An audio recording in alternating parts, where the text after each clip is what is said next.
جیسے میری ماں کی تکلیف آپ کو نظر نہیں آئی تھی۔ شاویز درد و درد و کرب کی انتہا پر بولتے، اپنے گھنے بالوں میں ہاتھ پھیرتے، اپنے اندر اٹھتے اضطراب پر قابو پانے لگا۔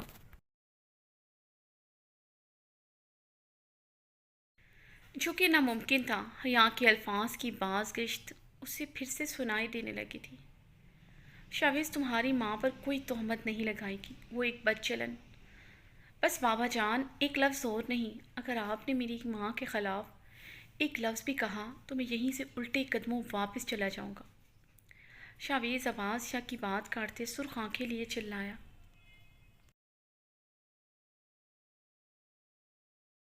شاویز، میری بات سمجھنے کی کوشش کرو، میں تمہیں پچھلے 2 سالوں سے سمجھانے کی کوشش کر رہا ہوں۔ جیسا تم سمجھ رہے ہو ویسا کچھ نہیں ہے۔ عباس شاہ بے بسی سے بولے۔ وہ پچھلے 2 سالوں سے شاویز کو سمجھانے کی کوشش کر رہے تھے۔ وہ 1-2 بار شاویز سے ملنے لندن بھی گئے تھے، جب وہ لندن بزنس کے سلسلے میں چند ماہ کے لیے رکا تھا، مگر شاویز نے ان کی کسی بھی بات کو سننے سے انکار کر دیا تھا۔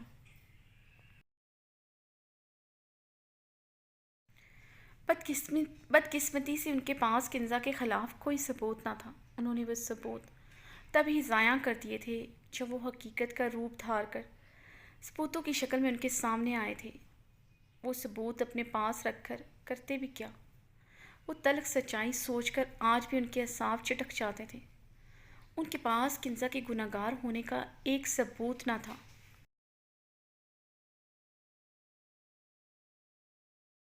مگر شاویز کے پاس کنزا کی بے گناہی کا ثبوت، کنزا کا لکھا ہوا خط تھا، جو اپنے آپ میں ایک تباہی تھا۔ بابا جان، حیرت ہے آپ پر، کسی دوسرے کی باتوں میں آ کر آپ نے اپنے ہی لباس پر کیچڑ اچھلنے دیا۔ آپ میرے آئیڈیل تھے، میں نے آپ کو کبھی کسی کے ساتھ ناانصافی نہیں کرتے دیکھا۔ جب تک موم زندہ تھی، آپ نے سائمہ موم اور ماما میں کبھی ناانصافی نہیں کی۔ ہمیشہ دونوں کے حقوق برابری کی سطح پر ادا کیے۔ پھر ایسا کیا ہو گیا تھا جو آپ کسی تیسرے کی باتوں میں آ کر یہ سب کچھ کر بیٹھے؟ آپ کے غلط فیصلے اور میری ماں پر بے اعتباری کی وجہ سے میری ماں کو خودکشی کرنی پڑی۔ میں جب جب یہ سوچتا ہوں میری ماں کتنی اذیت سے گزری ہوگی، میں درد کی انتہا محسوس کرتا ہوں۔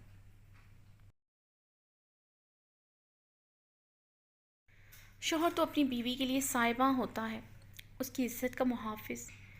اسی گھر میں میری ماں کی عزت کو تار تار کیا گیا۔ آپ نے کیا کیا؟ میری ہی ماں پر الزام لگا دیا، ان پر چادر ڈالنے کی بجائے ان کو ہی رسوا کر دیا، اس زمان شاہ کی جان لینے کی بجائے اس کی بیٹی کو میری عزت بنا دیا۔ شاویز زخمی لہجے میں بولتے، اپنے بال مٹھیوں میں ایک بار پھر سے جکڑ گیا تھا۔ کنزا کی عزت کو زمان شاہ نے نشانہ بنایا۔ یہ سوچ کر ہی شاویز کے بدن میں چیونٹیاں رینگنے لگتی تھیں۔ وہ اپنے حواس کھونے لگتا تھا، تب دل کرتا تھا خود کو آگ کی بھٹی میں جھونک دے۔ وہ اپنی ماں کی عزت نہ بچا سکا، اس کا بدلہ نہ لے سکتا۔ شاوید، ایسا کچھ نہیں ہے، میں نے تمہاری ماں کو کبھی کوئی تکلیف نہیں دی، بلکہ جو تکلیف، جو اذیت اس نے مجھے دی ہے، تم نہیں سمجھ سکتے۔ کنزا میری محبت تھی، میری پہلی محبت۔ اس کا دیا ہوا دھوکہ آج بھی مجھے چین سے سونے نہیں دیتا۔ عباس شاہ کی آنکھیں شدت گریہ سے نم ہوئیں۔ دھوکہ آپ نے دیا میری ماں کو، ان کے اعتبار کو، ان کے مان کو، مجھے دھوکہ دیا آپ نے۔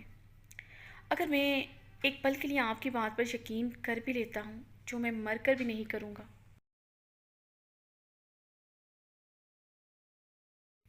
مجھے صرف اتنا بتائیں، آپ نے مجھ سے یہ حقیقت کیوں چھپائی؟ اگر میری ماں ایک اچھی عورت نہ تھی تو آپ کے پاس ان کی بدکاری کا ثبوت بھی ہوگا، لائیے، دکھائیے۔ عباس شاہ شاویز کے سوالوں پر خاموشی سے لب بھیج گئے تھے۔ آپ کے پاس ثبوت نہیں ہے، مگر میرے پاس اپنی ماں کی بے گناہی کا ثبوت ہے، ان کا لکھا ہوا خط، جس میں انہوں نے ایک ایک بات واضح کیا ہے۔ میں اتنا جانتا ہوں، ایک مرتا ہوا انسان کبھی جھوٹ نہیں بولتا، ایک ماں اپنے بیٹے سے کبھی جھوٹ نہیں بولتی۔ شاویز مضبوطی سے بولتا، اپنی کہی ہوئی ہر بات پر روز اول کی طرح قائم تھا۔ ہوتا بھی کیوں نہ، کنزا کا لکھا ہوا خط ایک حقیقت تھا جسے شاویز جھٹلا نہیں سکتا تھا۔ بے شک اس میں لفظ چھوٹے تھے، مگر لفظ لکھنے والی اس کی سگی ماں تھی، جس سے وہ محبت سے بھی زیادہ عقیدت کا رشتہ رکھتا تھا۔ اب آسیہ شاویز کی باتوں پر گہرا سانس لے کر رہ گئے تھے۔ اپنی کوشش میں وہ آج پھر سے ناکام ہو چکے تھے۔ ٹھیک ہے، تمہیں میری بات نہیں سمجھنی تو مت سمجھو۔ ہیزل کے ساتھ حیا کی بھی رخصتی ہوگی، یہ میرا فیصلہ ہے۔ تمہیں اس فیصلے کو میرا حکم سمجھ کر ماننا ہوگا۔ اب آسیہ حکمیہ لہجے میں بولے۔ سوری بابا جان، میں آپ کا یہ حکم نہیں مان سکتا۔ میں اسے نہیں اپنا سکتا، اس لیے نہیں کہ وہ زمان شاہ کی بیٹی ہے۔ یہ حقیقت اپنی جگہ ہے، وہ اس انسان کی بیٹی ہے جس سے میں سب سے زیادہ نفرت کرتا ہوں، مگر میری محبت میری نفرت پر غالب آ گئی تھی۔ میں اسے مہندی والی رات دلہن بنا دے کر سب کچھ بھول گیا تھا کہ اس کا تعلق کسی زمان شاہ سے بھی ہے۔ وہ اس وقت مجھے صرف میری حیا لگی تھی، میری دلہن، مگر اس سنگدل نے جو الفاظ کہے تھے وہ میں کبھی نہیں بھول سکتا، کبھی نہیں۔ ایک شوہر بھول بھی جائے مگر ایک بیٹا نہیں بھول سکتا۔ شاویز سر لہجے میں بولتا، لمبے لمبے ڈگ بھرتا چلا گیا۔ شاویز شاہ ویلا کی بیک سائڈ پر بنے بڑے سے سوئمنگ پول میں سوئمنگ کر رہا تھا۔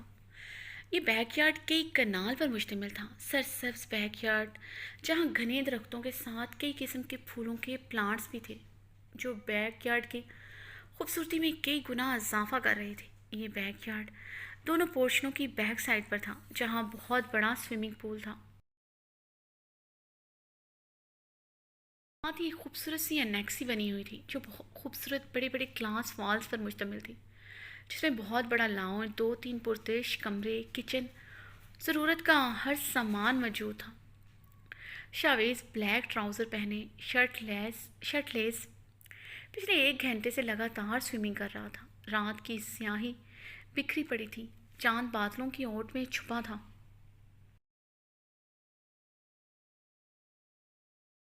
اس لیے رات کی سیاہی آج کچھ زیادہ ہی گہری تھی۔ وقفے وقفے سے چاند بادلوں کی اوٹ سے اپنی جھلک دکھاتا تو سوئمنگ پول چاندنی میں نہا جاتا۔ اچانک سے ہلکی ہلکی پھوار پڑنا شروع ہو گئی تھی۔ یہ پھوار شاویز کو اپنے سلکتے دل پر آگ کی طرح برستی محسوس ہو رہی تھی۔ اوائل نومبر کے دن تھے، موسم میں خنکی کافی بڑھ گئی تھی۔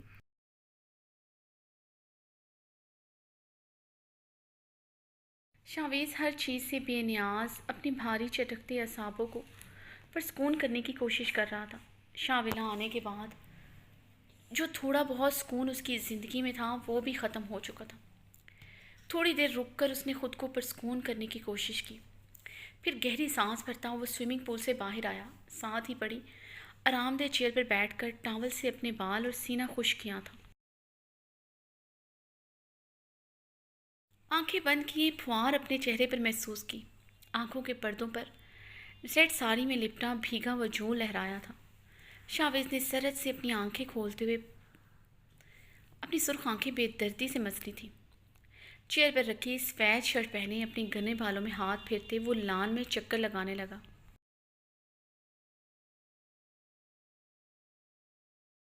جلد ہی دل و دماغ ہر چیز سے اکتا گیا تھا، ہر چیز سے اکتاہٹ کا شکار ہوتے وہ اپنی کار کی چابیاں اٹھائے کار پورچ کی طرف بڑھا۔ چلتے سلکتے دل پر ٹھنڈی پھوار سی پڑی تھی، ابر کے قطرے امرت سے محسوس ہوتے اس کے اندر چاشنی سی کھولتے اسے نئی زندگی کی نوید سنا چکے تھے۔ سینے میں دھڑکتا لوتھڑا جو کچھ دیر پہلے بالکل ساکت خاموش تھا، اب لوتھڑے میں حرکت ہوئی تھی۔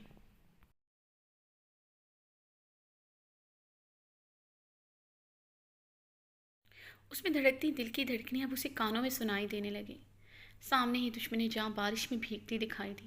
دل و دماغ یکدم پرسکون ہوا تھا، آنکھوں کو تراوت ملی تھی۔ شاویز ساری دنیا سے بے نیاز اس کے حسن میں کھویا تھا، اس حسن میں کھویا تھا جو اس کے نزدیک ساری کائنات کا حسن خود میں سمائے ہوئے تھی۔